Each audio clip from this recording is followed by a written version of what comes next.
Hey, it's Roy Richardson from the Neighborhood Tech Troublemaker. Tonight, I got a great guest. We're going to talk about the future of podcasting. Is the future of podcasting video like YouTube podcast or Spotify video podcast? Well, let's get somebody on here that knows and let's talk about it. So, I want to welcome my guest tonight, Steve Worthy from Podcasters Live. What's going on, man? What's going on, Roy? Good to see you, dude. Yeah, man, I'm just glad you like this. I said, hey, man, Steve, I got an idea for a show, and I want to talk about podcasts because I've been getting lots of questions, especially about YouTube podcasts, because people say, well, what do I do with that? And I know, there's some apprehensions. They could talk about, well, it doesn't have RSS feeds yet. Well, it's coming. I mean, it's coming, so it's time. Yeah, that's true. That's true, man. So I'm excited to talk about everything that we're going to be talking about tonight, and then answering any questions that are out there in the audience. Yeah. So I tell you, we'll go ahead and we'll get started on our presentation here and get that going. So here we go, sir. Man. All right. The big question. There's 3 pros for YouTube and video podcasts. So tell me your thoughts. Enhanced discoverability. So yeah. The biggest thing with podcasting in general, right? So if we just think about it from an audio first standpoint, has always been discoverability and also adoption. People not really understanding kind of what a podcast is first and foremost, especially if it's audio format. And what we've seen over the years is that the definition of podcast has changed, right? It has always been initially the RSS feed functioning as the delivery method for the podcast, but now almost if you ask anybody, typical people about where's the last time they've heard or listened to a podcast, they will say YouTube.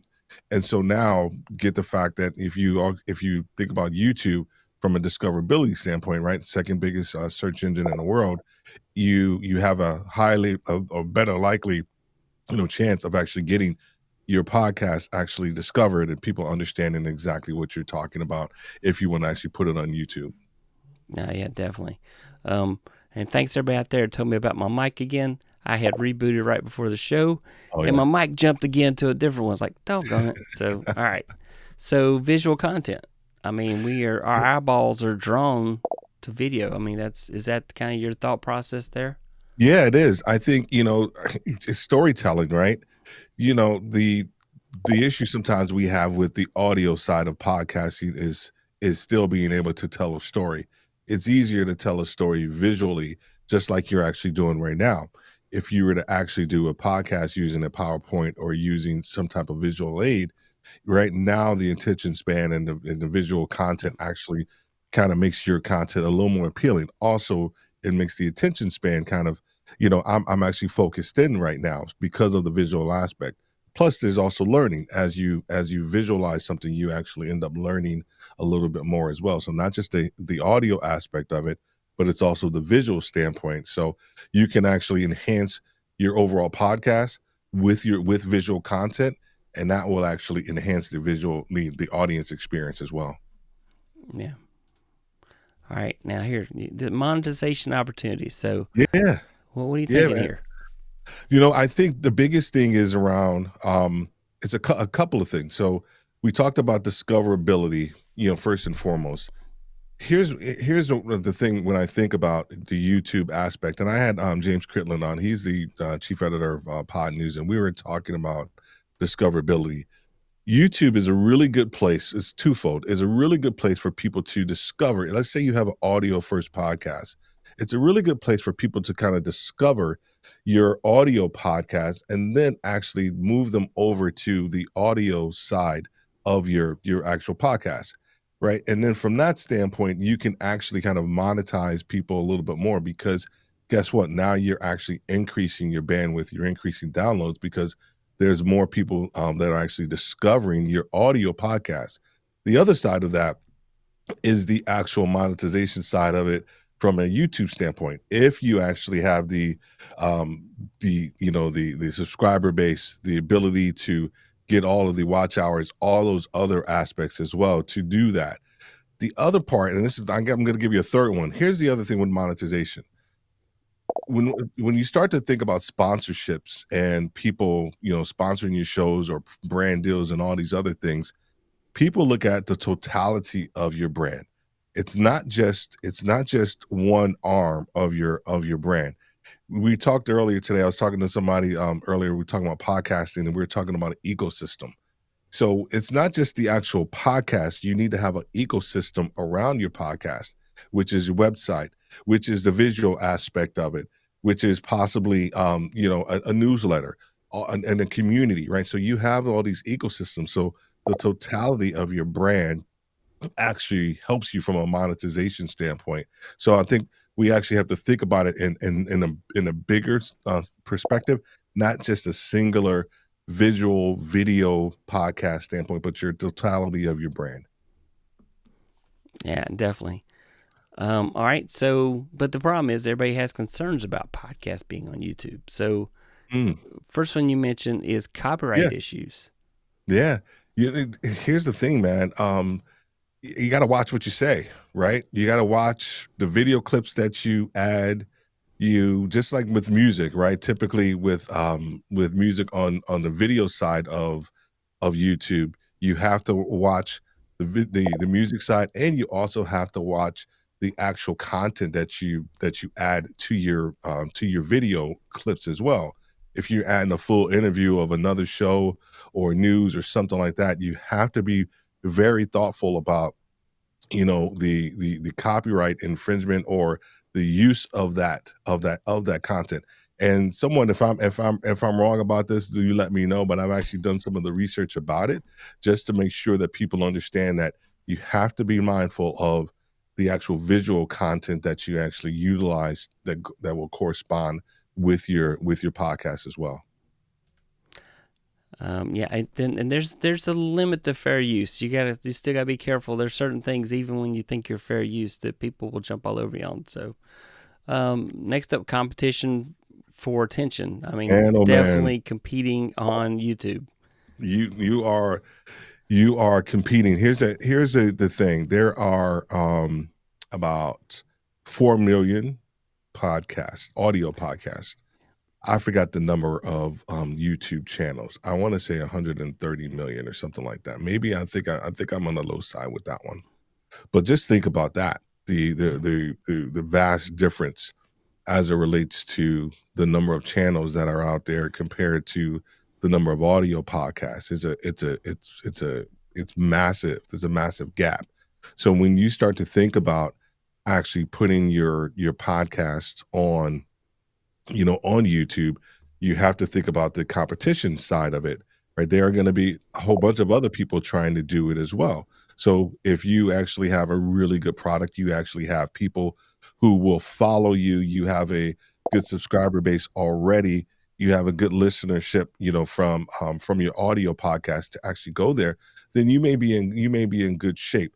So you have to go into it understanding that you're actually going to get more into a competitive pool than you are anywhere else. As a audio podcaster, you are truly a one-on-one, right? And I say that because everybody's podcast is different. Doesn't matter if you're talking about a very similar topic. You and I, we can be talking about the same thing, but we're going to talk about it in different ways. And that's why I say you're one of one. And Yeah, so it's very different on YouTube. While you may be one on one, there's still so many other people that are probably talking about the exact same thing that you're doing, and they've already built up an audience. And so now you have to compete against those people who are actually already doing that and been doing it for a while. yeah. I guess that leads to another question that people have been asking. And by the way, we are going to get the questions, the comments, and visit everybody here in the chat here in just I a hear minute. them I'm popping sorry. up. I hear them I, popping up. I'm not ignoring you. We'll get there. But a lot of people are asking me, should I have a different channel if I'm going to do a podcast on YouTube? And No. what's your thought there? My thoughts are no. If it's a completely different podcast than what you're talking about, then yes. But for me, if it's something that's very similar or it's similar to what you're already doing, then no.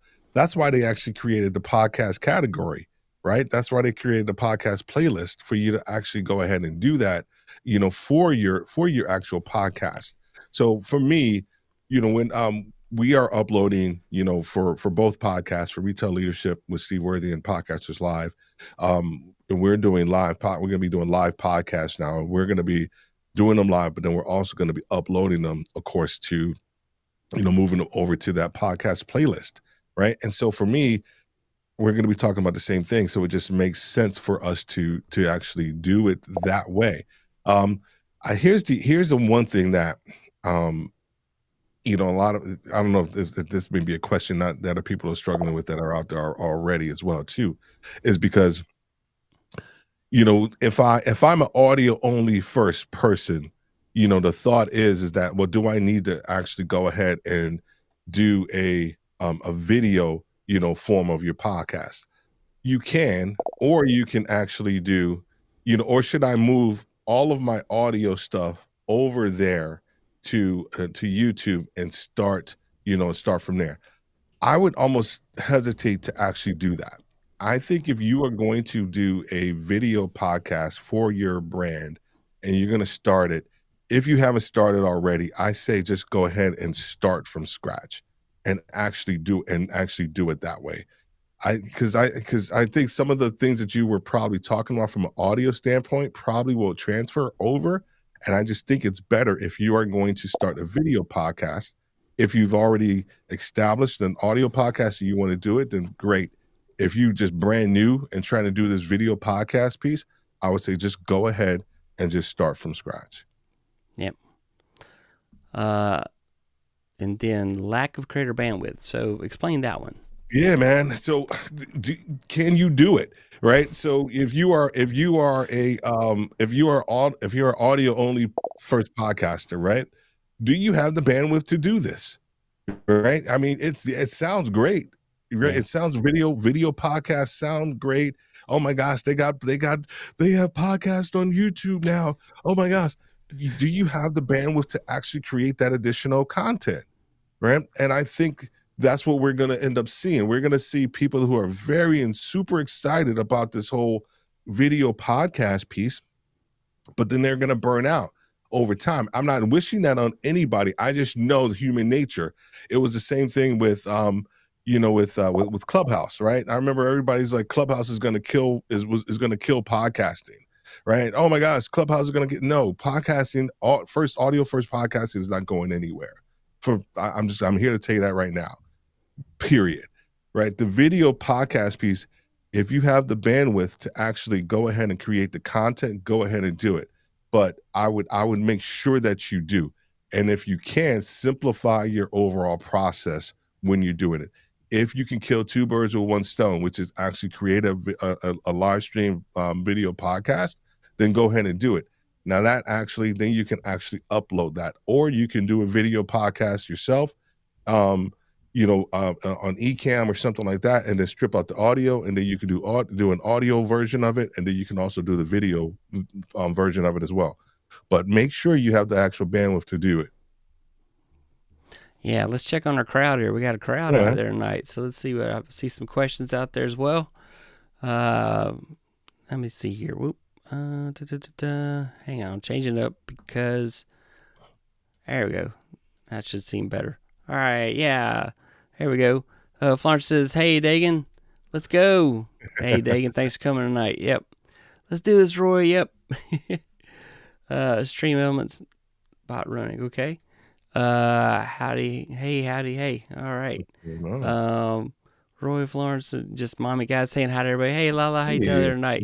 Check your mic. So, yeah, thank you, everybody that told me to check my mic. It did swap again. Boy, howdy. I'm going to have to check that. and Florence says she meant Roy, not Rod. You might be right. You may have met Rod. So, and Pepper Treeville saying hi to Mommy God. Everybody's saying hi to Mommy and Florence. Yeah, that's better. Thank you. I appreciate that. Good. Lisa Marie out there. Hey, everyone. Saying hi. Yep, everybody equip. All right, so this guy has a great voice. I love it. He's got the perfect voice for podcasting and radio. So smooth. That is definitely true, Steve. Thank you, definitely baby. have a great voice. So, Mommy guys, I recently made interviews. Made my interviews of the show into a podcast playlist on YouTube. Where can people find this podcast now? Well, We'll Yeah. get to that. Go Mhm. ahead. We'll do a. What were you going to say, sir? No, no, no. I was going to answer the question. Go ahead. Go ahead, sir. Please, This is your show. please. This is your Yeah. show. No, I guess you're just asking where can they find the podcast now? It should be on your, and I know you've been monetized for a while, Mommy Lala. So Yeah. and it actually should show up if you go to your channel, onto your channel page. It should actually show up as a category. It should say podcast actually on there as well too. I think one of the other things too when we start talking about bandwidth is marketing, right? I have a survey that's out there, and it talks about and that's the question: what's the number one thing that you dislike about the podcasting journey? And some say editing, but the majority of what I'm getting right now is what I call the afters, which is the marketing and the promotion. So Yeah. even though you may have a podcast on YouTube, you still have to promote that puppy, whether you're promoting your video or you're going to be promoting your podcast. So making sure that you actually have the bandwidth to do both. Yeah. Let's just pop over to Lala's channel. So, Yeah. Lala, if you go to There you go. podcast, send folks there and get them to come find us. So right now you've got three episodes out there. So definitely recommend hey, kind of promote it up and get people to come visit your podcast. And while we're here, Yeah. this is Podcasters Live. This is Yeah.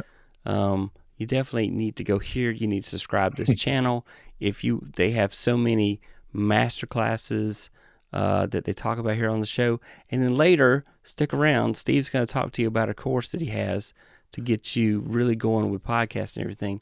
And then also here's PodcastersLive.com, which is the go-to place to find all things Steve Worthy and other podcasters that are out there with him, and definitely just some great episodes on his show and the podcast as well. So definitely recommend going out there. So let's go back out and check out some more shout outs. Let's see here. Hang on. There we go. That graphic is not doing amazing, so we're going to skip that one. Anna says, hello. Oh, Hannah. So, hey, how you doing, friends? My guy says hi, Denise and Anna. What mic are you using? So it's a good time to brag about what mic you got, Steve. Yeah, so I have a Shure SM7B that I use, and where's the Lewitt? Huh? So where's the Lewitt? I know, right? I know. The Lewitt is actually in my little podcast booth. So Okay. I have actually been recording my audio podcast using my Lewitt, and I'm gonna bring it back in here, man. But I had this Shure on the propped up for almost like 8 to 9 months because I was so in love with my Lewitt. And then I had to dust the dust off of it and bring it back. So yeah, man. No, thank you. Yeah. And you're running that through. You got a Rodecaster Pro 2? I do. Yeah. Yeah. Because when I was using it, I was using this one to record my audio podcast, and then of course I was using Cloud Lifter, in there. But yeah, I got it through my Rodecaster Pro 2. Now with the Rodecaster Pro 2, you don't have to have Cloud Lifter anymore. Is that true? Correct. Okay. Yep. Correct. Yeah. Yep. It actually creates all the additional gain that you actually need from the mic. Yep. And Denise is saying hi back to everybody that said hi to her. And Don, Boston Don, how you doing out there tonight? What's going on, Don? How are you doing, man? Yeah. Good to see you. Yep. Pepper Tree saying hi to Denise and Inda saying hello. And then Don, it's a full house tonight. Yeah. Everybody's out there. I'm glad. Welcome, everybody. Thank you. Let's see. Mommy got helping me out here. She says, give everybody some love and hit that like button. That's right. That's right. The end of the train. Right, Water strong in the house. Water strong in the house. Yep. Tech Troublemaker. Yep. I rearranged today, so my sound effect is. Let's see. Here we go. All right. 2 Tech Troublemaker. There we go. All right. See how they. All right. Denise asked, how different from a weekly show like this is a podcast? Is it not almost the same thing? It is. So here's the. I'm gonna help some people out here with this idea around what a podcast is. So when a podcast first started, I started a podcast in 2007, And when I started podcasting, my co-host and I, we were just having a conversation. It was called By Husbands for Husbands. And we were trying to help husbands balance being, a husband and entrepreneurship, because we were trying to do the same thing ourselves. And so we just started having a conversation, and then we started bringing people. We knew a whole bunch of people in our church and all the guys that were trying to do the same thing. And we just started having conversations about it. And then we ended up turning it into, like almost like a radio show. And then we heard about podcasting, RSS feeds, and all this other thing. So we started downloading the actual audio from it. And then we used RSS feed to kind of push it out to people. That is what podcasting was. I am of the opinion now that a podcast is a produced conversation. We have been in the podcast industry so focused in on the delivery method of that produced conversation, where that's why where people are talking about the RSS feed as it relates to YouTube podcasts, where you can actually just go ahead and upload your podcast to your podcasting host, and then it'll automatically push to your YouTube as well. You can do it. You can think about it that way. This is a roundabout way of answering your question, because what we are doing is we are just having a conversation. So to your point, yes, 100%. This is what people nowadays would call an actual podcast, right? There's a structure, there's a flow, it's a produced conversation, and that's what we're having right now. But there are some people who are in the camp of like audio only, and now we have, of course, has video podcasts as well. So hope that answers your question. My apologies, on a little roundabout, but I just wanted to give everybody some context around the origin, if you will, of what a podcast is to where it is now. Yep. And definitely got some more tips here, and we're going to cover. Stick around. We're going to tell you how to optimize those video podcasts, those videos that you do, those live streams, to turn them into a YouTube podcast to really take advantage of this option. So we're going to talk about that. So stick around for that. Then another concern is loss of platform-specific features. So are you mainly referring to RSS feeds, or what are you talking about? Correct. Yeah. Yep. Exactly. I think the other thing is that when you go from one platform to the next. So say I'm going to keep going back to the audio aspect first, right? There are now ways for you to monetize your podcasts so much easier than it is on YouTube through, subscriptions. There are, there's easier ways to actually get sponsorship and different things that are baked into your hosting, your podcast hosting platform. So when you move the audio or the video aspect over to YouTube, you lose some of that opportunity, because it's not attached to your hosting platform. It's almost kind of solo, so to speak. So now from a monetization standpoint, you either have to kind of try to your best to tie the two together, or understand that you're going to either go after, the monetization side of it from a YouTube standpoint. So just from a platform standpoint, you lose some of those features that you have from a hosting standpoint when you go video from your video on YouTube. Yep. All right. So back to questions here. All right. So Lala she was talking about, and we need to cover this for sure. When I just found her podcast, but others couldn't. She says, "We'll listen intently on how to promote this from Steve later. Hopefully, it will be discussed." So, is now a good time to talk about how to promote this video podcast, or should we wait till we get a little bit deeper in the topic focused on the video side of it? My thing with the video, with promoting it, is going to be very similar to actually how you would promote a video on YouTube, right? What are you here's where I would probably start with. What are you currently doing right now to promote anything that you are currently doing? Do you actually, once again, have the bandwidth to promote something completely different, that you're actually doing? Or are you skilled enough to actually put it in with everything else that you're actually talking about? one of the things that we do is that when we are talking about, from a coaching standpoint, we use our podcast with retail leadership. We use our podcast as almost as a proof of concept, as a proof of our experience. So when I am promoting a actual episode, out there, I'm actually utilizing it to actually gain clients. So I'm utilizing within my marketing to actually build that proof of concept that people and brand awareness. So if you're able to do it that way and put it into with what you're already doing, then that's the best way to do it. If you want to do it separately, and if you want to just do video podcasting, then you're going to actually have to kind of separate that out. You also have to know where your people are, right? Where are your people? If your people are currently on YouTube, all right, then of course try to promote it with your live streams or your videos or whatever it is that you're thinking about. Here's the other issue, the side issue that a lot of people won't talk about is switching costs. It and what I mean by that is from going from one platform to the next. If you are an audio only person first, people have to really love you so that for them to switch over to video first for video, right? And vice versa. And so the switching costs, we have to take that into consideration. So the offering that you have has to be compelling enough for people to want to go from one platform to the next.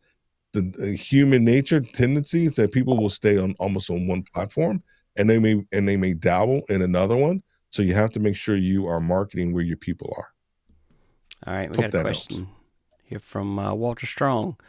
What should be a standard time that a podcast show should be when either doing it on YouTube or other podcast platform?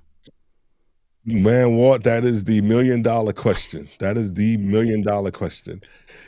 And and the typical answer is it should be as long as it needs to be, right? That's what people always say. And I am of that camp. But here's what I would tell you to do. Your first couple of podcasts, audio podcasts, or even video YouTube podcasts, they're probably gonna be long, right? Because you're probably gonna have a lot to say. You may end up getting nervous, and you may just end up putting it out there. They're gonna probably be long, and that's okay, because you have to think about podcasting from a long-term game, right? It is not a quick fix. It is a long-term game. So if you are able to get several, episodes out there, 5, 6, 7, 10, 12 episodes out there, you are going to start to gain more what we call information and analytics, just like you do from a YouTube standpoint, to understand when people are dropping off. I'll give you a great example. Retail leadership with Steve Worthy. We were going 45, 50 minutes with our podcast, and our listening time and consumption was actually pretty good. It was around 65%, but we saw people dropping off at the 25, maybe 35-minute mark. So guess what we did? We shaved it down. The podcasts now are around 25, maybe 30 minutes, and our listening time or consumption has actually gone up to around 80, 85, 90. Actually, we just looked at the numbers just last week. My VA and we actually got 100% on several of our podcasts, meaning that they've actually stuck through the entire time. So start where you are, gather the information, and trim wherever it is that you need to. Yeah, I was just trying to see, Lala, if I could indeed find your podcast on YouTube Music. And anyway, so here's Lala's question. She says, will video podcast on YouTube be searchable on YouTube Music? So I hope so. Yeah, if I'm not mistaken, that's where they started it out first, but I'm not sure if it's actually able to actually do that right now. Yep, there we go. Fix the formatting there. It was just coming out, just not going very good on my comments there. Sorry about that, everybody. That's what happens. You change everything up today, and so I was trying to get it. Also, there's another question. Should a new podcast have a voiceover intro and outro done by someone other than the host, or can the host do it themselves? I like someone else doing it. I really do. I think it breaks it breaks it up. In my experience, the and from all the research and when I started podcasting, I always used a different voice for my intro, and honestly, I used a female voice, and I've seen the opposite. I've actually seen a female host use a male, just because it breaks the listen to me. They're about to listen to you for 25, 30 minutes, right? Any little piece, that they can get that breaks it up, you know, with another voice, I think it's advantageous for you because if you look at the structure of any really good podcast, even video podcast, it starts with the hook, right, which is a quick little story that kind of bring people in, and then it will switch to kind of the intro, and that intro should probably be somebody that's different than yourself. Yeah, I was gonna say you could always do sound effects to make your voice sound different. I don't True, know. true. Yeah. All right. The future of podcasting. So these are your points. Yeah, Downloads yeah, less man, important. dude, Listening time will take 100%. over. 100%. Now, I have been preaching this message for the last 2.5 years, that we measure podcast audio standpoint success by downloads, Yeah. right? And we have realized and we have termed that downloads are aspirational acquired knowledge, because downloads can stay in your system. So just because someone downloads your audio podcast, that doesn't necessarily mean that they've listened to your podcast. Yeah. Right?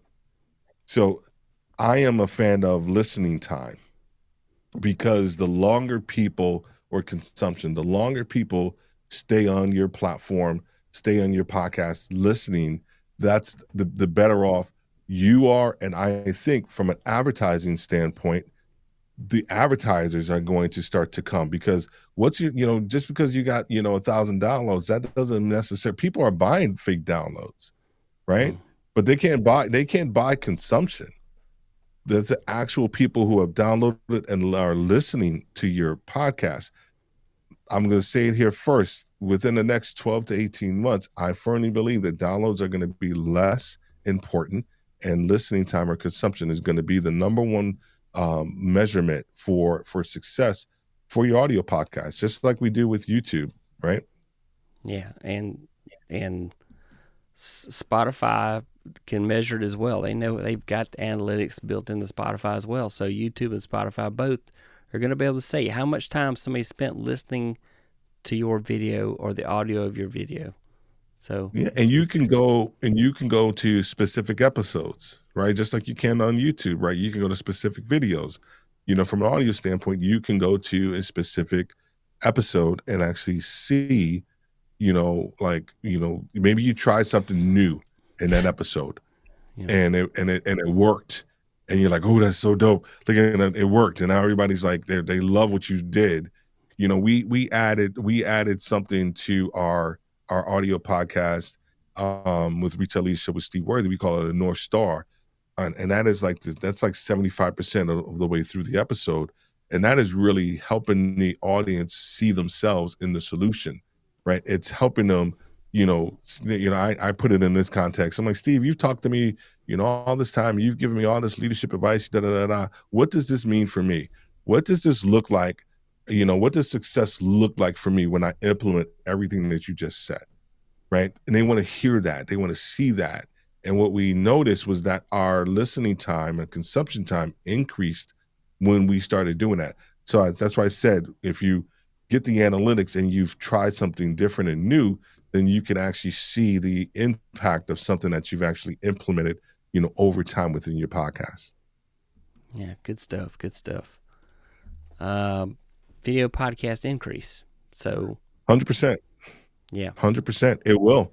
It just will, right? It's just it is going to increase. There are going to be tons of people that are going to get after it, and that's where that whole con part, right? About the attention and competition space. That's okay. It's okay. Competition breeds quality, right? Or it should, but there's just going to be a massive increase over the next, I think, 12 to 18 months of people doing video podcasts. And I was gonna say I'm a big fan of Guy Raz, but YouTube popped up today and said, "Oh, hey, Guy Raz got a podcast out there now," and I went, and it was an audio only podcast. I'm like, I'm not gonna listen Yeah. to that because I'm used to watching Yeah. videos on YouTube. So, I do see that the video podcasting is definitely going to increase viewership. People like to see faces. They like to see Hmm. expressions. They like to hear words verbalized. So, yeah, I think it's coming. And then a real intimate Yeah. engagement. Yeah. So I'm of the opinion that while video podcasts um and are going to increase, people are still in the idea of AI creating content and creating all of the speeding up kind of the content creation process, right? I still firmly believe that you still got to deliver it, right? Whatever it is, whatever AI that you use to help you with the content, whatever platform that you use, right? You still have to deliver, period. So you can go and try to do all this other stuff, but if you are not prepared with really good content and ability to capture attention, then it's just not going to work. And so I am of the opinion that people are going to want more intimate engagement and connection. And what I mean by that is community, taking all the people like you have in the audience and taking them off a platform and putting them on your own platform and connecting with them, in real time. We are going to be doing something with probably in about a month or so with our Saturday morning training, because it's been going well. And we are going to test something, and we're going to invite people to an off-platform event where I can actually just connect with them, all of them, one-on-one or in a group, and then I can actually present a live stream topic or a podcast topic or a training, and then I can go back into the audience and connect with people. Mm. I feel that those type of elements and those type of things are actually missing, and I think those are gonna be the events that more and more people are going to wanna engage with. Hmm. That sounds great. And then increase monetization. So we know that YouTube is the king of monetization. So if you can master YouTube and you do it with a podcast, it's just Oh, going to benefit you there. oh, there you go. You answered it. Yeah. Well, I mean, and then the other thing about, so what about sponsorships or, brand deals with a video podcast? Is that something that people should look for to do? I mean, Yeah, yeah, I mean, I think it's once again, do you have the bandwidth and do you have the capacity to do it, right? yeah, It's easy to talk about, tell people to get a sponsorship, but man, do people do you have a big enough audience for people to actually buy from, right? Are they going to actually do something? They say about 3% of the people who are either on your audio podcast and even on your video piece actually do something, right? So do you have enough people to actually turn that subscriber base or something like that into an actual sponsorship deal or something.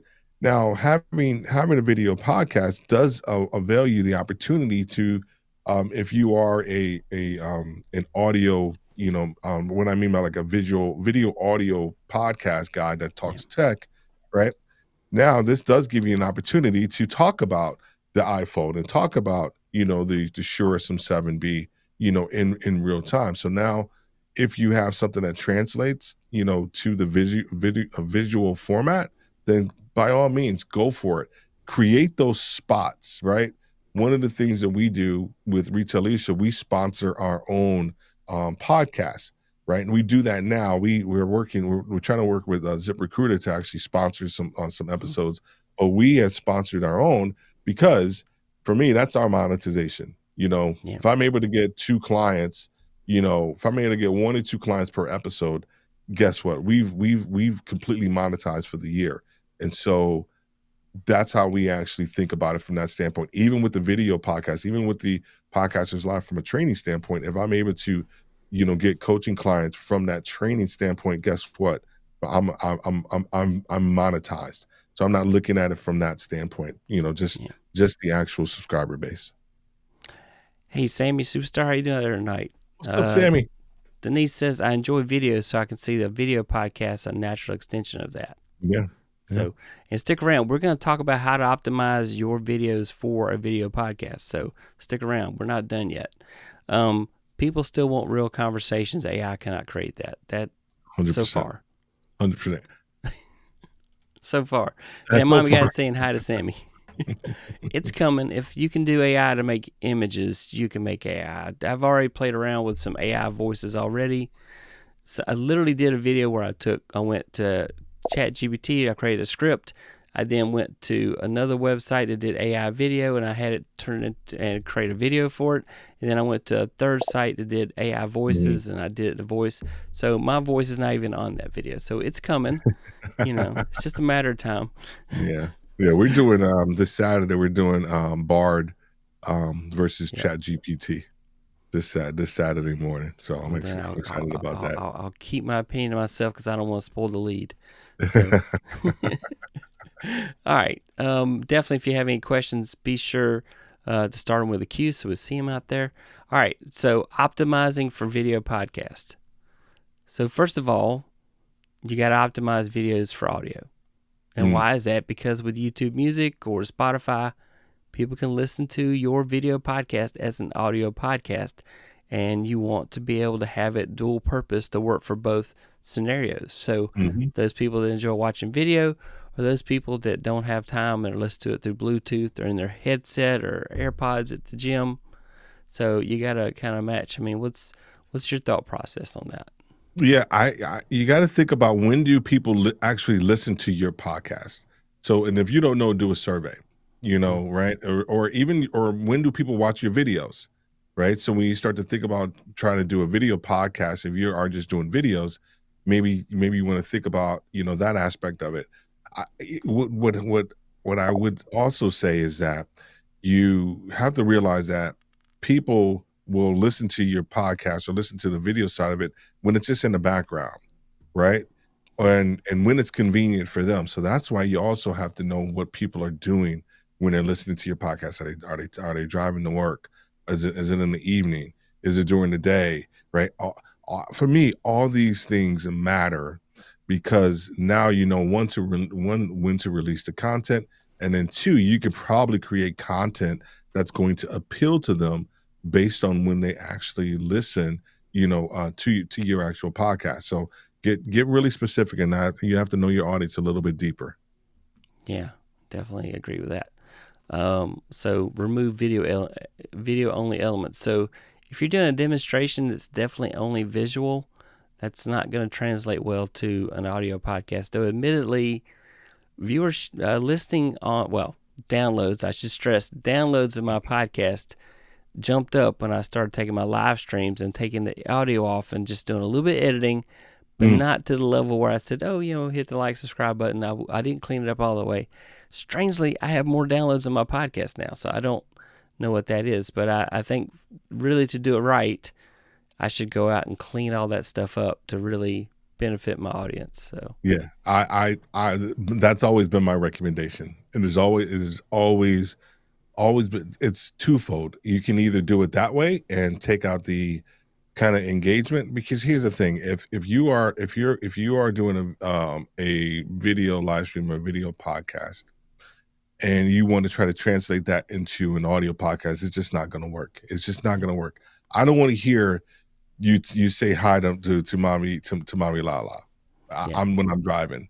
I really don't. Like, I can care less who Mommy Lala is when I'm listening to this audio podcast, right? I want to hear the content, because the visual side of things, you can go ahead and turn that off and do something else. Audio is a completely different form of engagement and time suck that people are willing to do. So you got to make sure that the audio side of it is top notch and remove some of those video elements. Yeah, there you go. Boom. Number 3. My bad. No, you mentioned it, so I hit the button. Anyway, remove audience interaction. I mean, I hate that because I love everybody coming to the show, and when we do live stream, that's amazing. But for a podcast, you're right. Unfortunately, nobody wants to hear you say hello to Mommy Lala, but I do. I like to hear that. Lala, as much But we as we love love Mommy Mommy Lala. Lala. It's You not know, Mommy so- Lala. It's just their preference when they're listening at the gym. That's not what they want to hear. So, and then, do a better job of removing filler words. So if you did a live stream and you said and a lot, take that stuff out. I haven't fallen in love with the script yet, but that might be one approach to definitely clean up, those filler words and make it easier. So definitely go through and remove those filler words, and then remove dead air. So, I have things blow up when I'm live, but those things don't need to go into the podcast. I can cut those parts out anytime I have a technical glitch. Yeah. Save your listeners, take that out, because they're spending time listening, and so it's not the same as actually catching it live because they can't interact with your podcast. So remove those things that are interesting for a live stream, but not as interesting for a podcast. Yeah. So. No, 100%, man. 100% agree. Yeah. And then we're gonna talk about here in a second. We're gonna talk about best practices that work regardless. But let's do a couple of shout outs here. A couple more folks out here. Let's see. Yeah, Denise says I think I need to watch that one where you discuss the 2 forms of AI. So when we can give you time to tell everybody where you're going to be next, so they can get there. Yeah. And then also Denise says, I agree. When I'm driving, even if I listen to a video, I don't want to hear it. So she wants to take out all the shout outs to the community there, because she's in podcast listening mode at that point. She's not video watching mode at that point. So good stuff. Yeah. All right. Oh, here's the question. Great advice, Steve. So after the show, we need to edit the video or intentionally not interact with people. How do we connect the disconnect? Yep. It's very similar to what Roy's doing. Roy's having a very strategic portion of his show when he's actually engaging.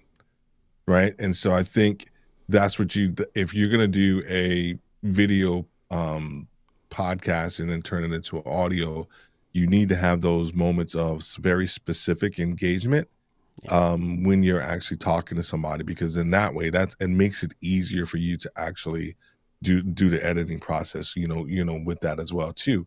The other way that we do it from a Podcasters Live standpoint, so you can listen to a couple of our episodes, and we have some new ones coming out. If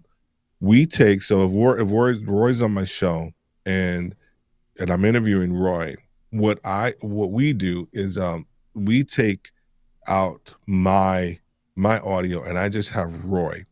And what I end up doing is I take out some of the best bits that Roy has talked about, probably 15, 20 minutes of things that Roy has said. And I do a narrative style podcast because I may want to go deeper for my audience on what Roy said.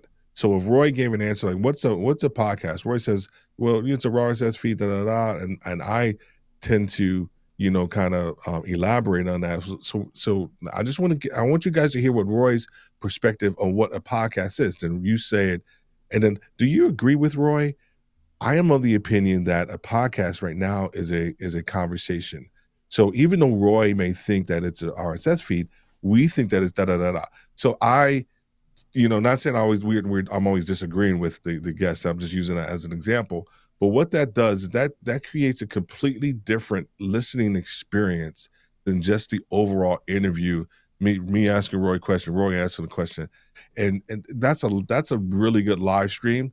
But I think from an audio standpoint, I always think you need to give that person something a little bit deeper. And so that's why we take our live streams and we turn them into more of a narrative style. It's a lot of work. Good stuff. So. Good stuff. All right. Here are tips that work regardless of format, whether you're audio or video. These are best practices for podcasts in general. First, before you even do that podcast, you need to identify who your target audience is. You need to figure out, I hate to say niche down, but that's part of it. But you got to figure out who you're targeting with your podcast. Steve, what was kind of your process when you kind of first started doing podcast that you said, Yeah. this is a topic I'm going to do?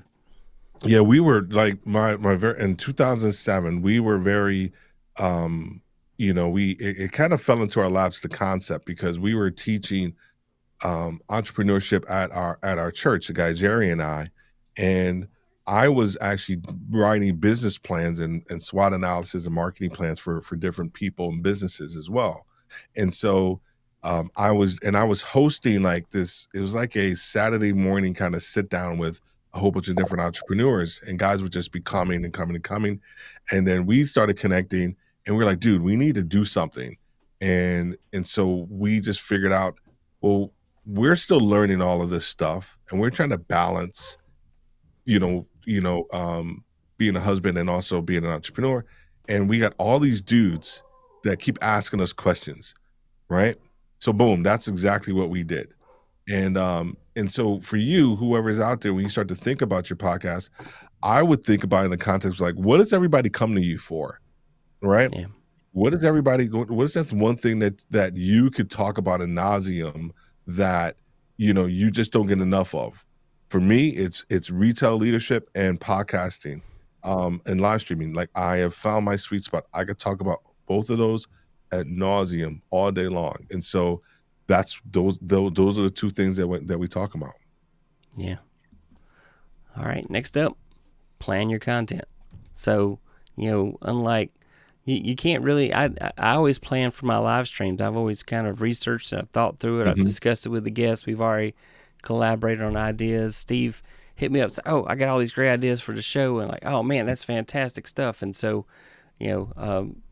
that just made it so much easier to make a really great show so you guys could get a ton of information. And then he just reinforces by coming in and dropping all his truth bombs that he does. So, but yeah, you got to plan your content because you already figured out who your audience is, and now you got to plan content that audience wants to see. So, I mean, what's your planning process, Steve? What do you do when you go through that? So we have pillars, and this is what we teach with our clients is our content pillars. So these are the three things that we always talk about, within our content. And so I think it's important that you have those content pillars, because the tendency is that you will start to talk about the next latest and greatest, or what's hot, and that has nothing to do with your audience. And I see it all the time. People will grab this because it's hot, but it has nothing to do with their audience. And then guess what? When they start listening, why are you talking about that?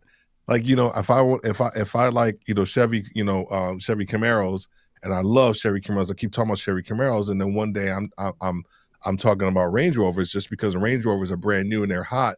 Dude, I can't stand European cars, right? So what are you talking about? So make sure you have content pillars that you run your subject matters through, because if you don't do it, you may fall for and go down a slippery slope. So you don't want to do that. Make sure you have content pillars that you can always fall back on. Yeah, definitely. Invest in quality equipment. So audio. So the first thing you need to have is like the best mic that you can afford to get. And granted, there's some really affordable mics out there that do a fantastic job, like the Samson Q2U. That's a good starter mic. And then build up. So I started off with, I hate to say it, a Blue Yeti, but it was the one before Logitech bought them. It was the one before Logitech bought them. So I thought it was a pretty good mic. And now I've got the Shure MV7. I love this mic. It's fantastic. Kicking you out. That's not. I upgraded, okay? I upgraded. But, I mean, it's a podcast. You have to absolutely have fantastic audio for a podcast. Yeah. but it doesn't have to cost an arm and leg to have that. You can start with something, around $60. There's Yeah. actually a few mics around the 25 range.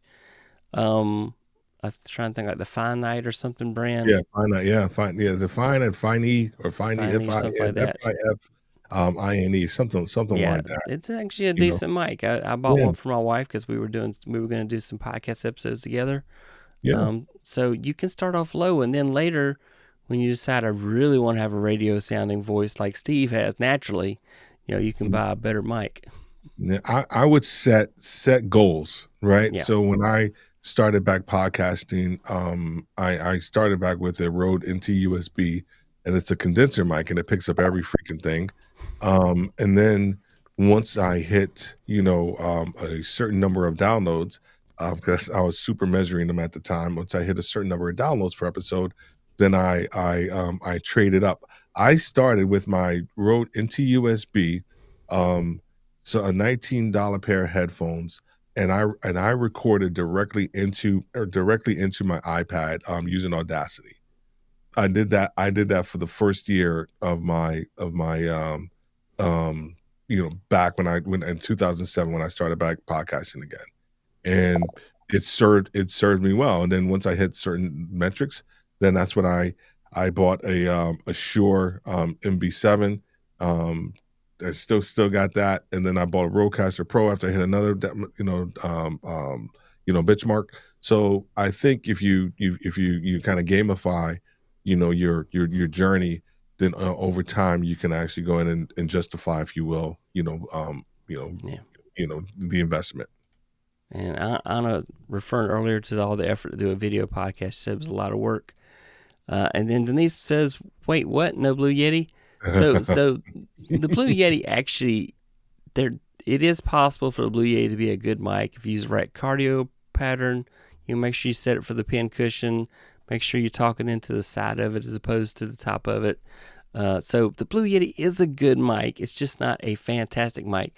And once you get better mics, it's always fun to make fun of the Blue Yeti. So I just have never been a fan. So I didn't even get it. I mean, like even when I was searching for mics, I was like, I just super bypassed it just because I just did. That was with me. So I am a mic snob sometimes. And Anna says the Q2 works for her. Yes. So I bought that Blue Yeti that's behind me there in 2014. So yeah, take that down. Take that down. You would get listen to me. You get you get right to 1,000 as soon as you take that down. Like subscribers.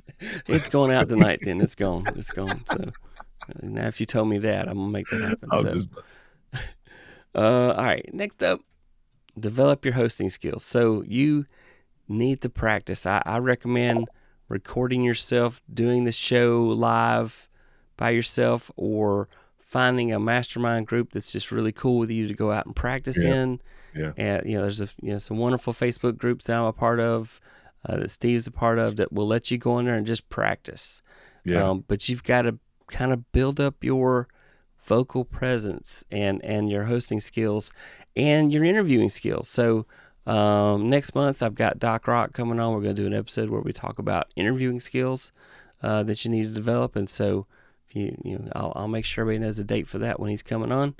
But just take that opportunity to talk about develop your skills. Steve, how did you have a natural radio voice? But how did you kind of build your vocal presence?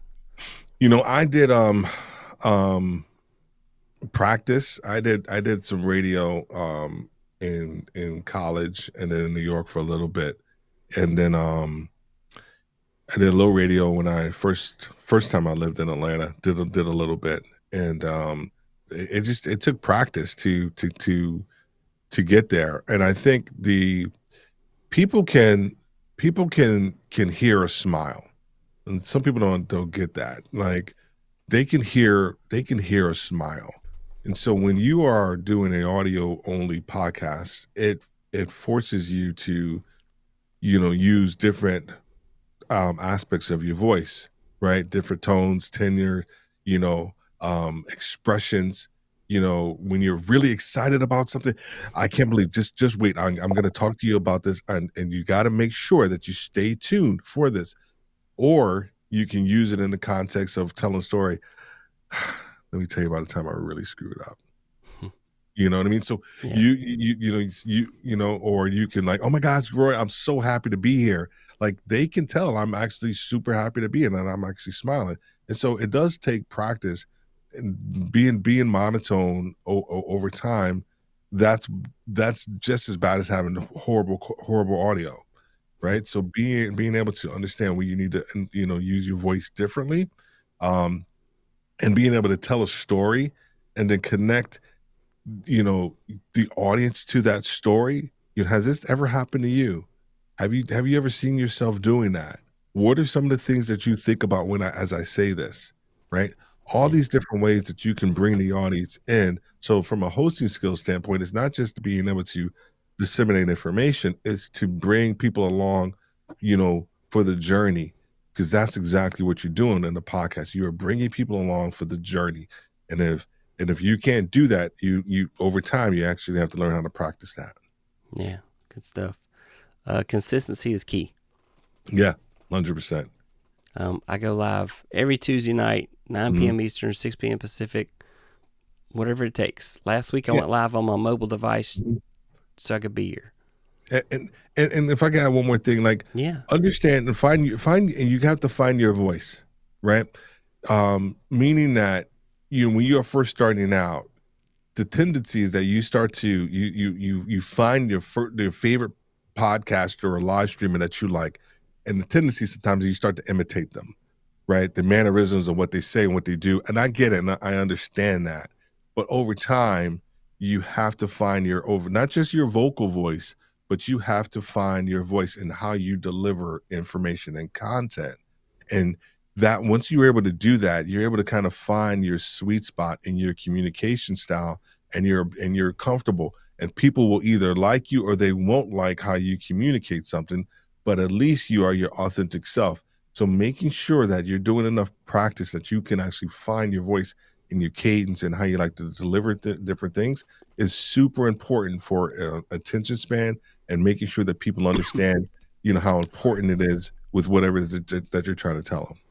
Yeah, definitely. And I mean, people should be able to predict when when your show's going to come out. So Tuesdays are a very popular day for podcasts to come out.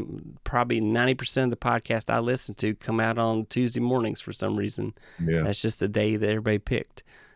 So if suddenly Tuesday morning your podcast isn't there, Yeah. people are going to wonder where they at. So promote your podcast. So we kind of talked about this some earlier.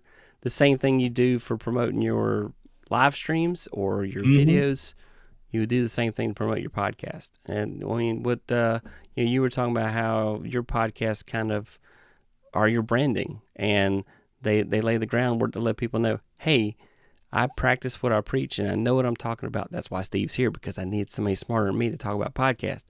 And we're going to tell you about how to go to his website and connect with him, because this is podcasting 101 here. We're not going deep here. So if you want deeper, you got to connect with Steve, and he's going to tell you how to connect with him just a little bit. I mean, definitely that's big there. So, and then you got to engage with the audience. So you've got to give them ways to connect with you. So like for my podcast, I tell everybody to come reach out to me on Twitter.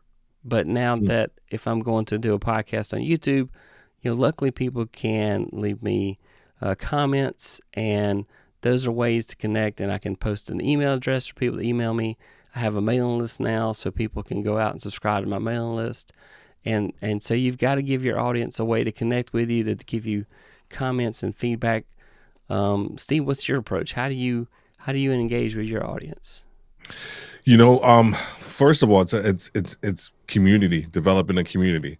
I think the two things that you need to do, because I spoke earlier about ecosystems, right? And so it's not just your podcast. I think you need to have a community. You need to have, whether a Facebook group or some other type of community, where people can engage with you off of like their main platform, whether it's YouTube or IG or whatever it is, because they want to engage with you. I think too, you need to have a website. right? We're gonna be doing a episode around the pros and cons of making sure that you actually have a website. Here's the thing, because I'll give you an example, like today, the internet went out early this morning. I was like, man, what the hell is wrong, man?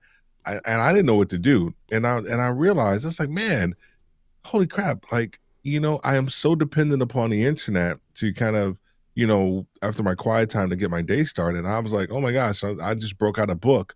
It's the same thing when I think about all these other platforms. you know um they can kick you off a platform from violating whatever it is that they may feel. You may copyright strikes or whatever it is. I always think that you actually have to have your own land, that you want to make sure that you actually have people that where they can connect with you on. So making sure that you have like your own website and your own community, that way you can actually engage with with everybody there. And then, of course, all the different social medias, making sure you know where your people are, that you can engage with them there as well. Yeah, and speaking of that, so here are two places where you can reach out to Steve right here. First of all, PodcastersLive.com. So that's his website.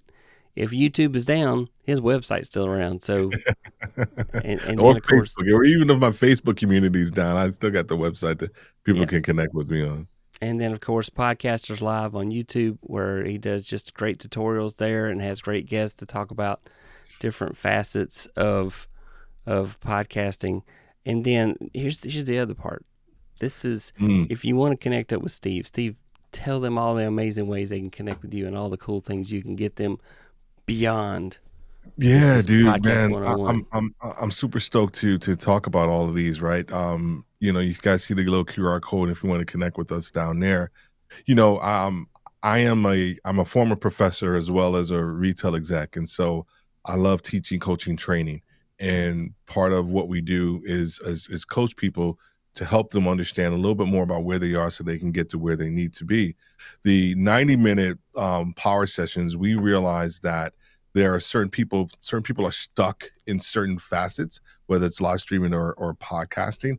They may not need a full-blown coaching session. They just probably need an hour and a half of time just to kind of work through concepts and ideas, and to move them forward. Or they may have tech issues, and they may also want to understand how to create their own voice, and so we help them with that. We also have kind of this jumpstart. So if you currently have a live stream or a podcast that's kind of faded, then we help you kind of get back on the horse with that session, kind of looking at where you were to help you move to, once again, to where you need to be. And from concept to creation, one of the things that we realize, and this is just 100% fact, is that around 50% of podcasts fail. And they fail because of pod fade. And that typically happens at the 7th episode. And so what we do is we help you create an entire 12 episode season for your podcast. What that does is that springboards you past that pod fade and gets you off to a successful start. It's a 5-module process. We take you through concept development, gear, promotion, editing, all those pieces that you need to actually have a really good podcast, but more importantly, to get your podcast journey started off from a successful standpoint.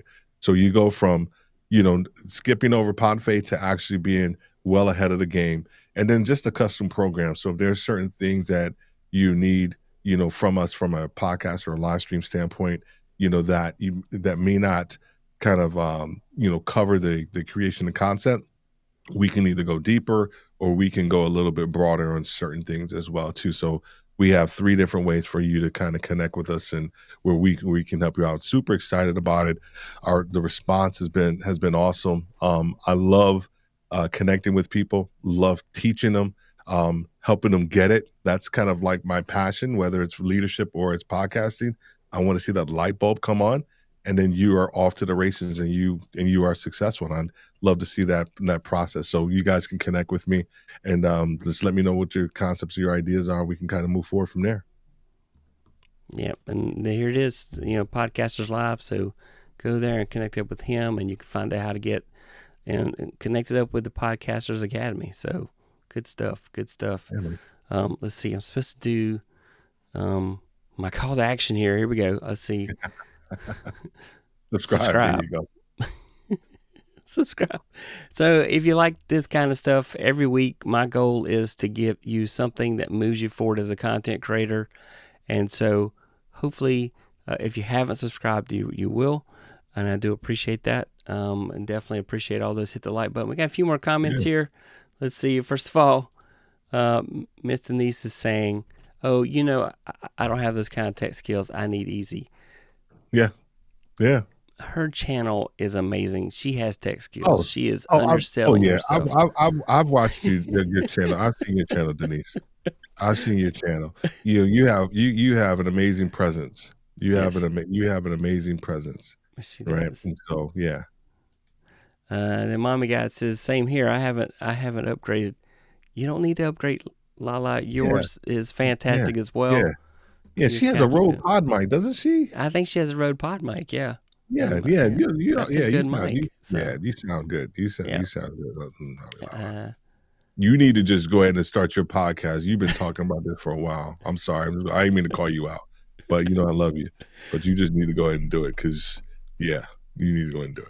Yeah, we're waiting on Walter Strong to get his out there too, by the way. So and then Anna says, "Mommy Guy, why fix if it ain't broke?" Exactly. If it's working for you, and then she says that her problem is consistency. I can't seem to be able to do it. You just, if it's important to you, set aside a time for it and make it happen. Just kind of think of there. Yeah, keep it simple too.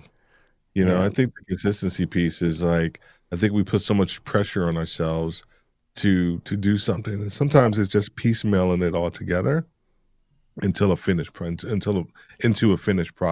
So just kind of piecemealing some of the simple things and just kind of tackling it like in that aspect.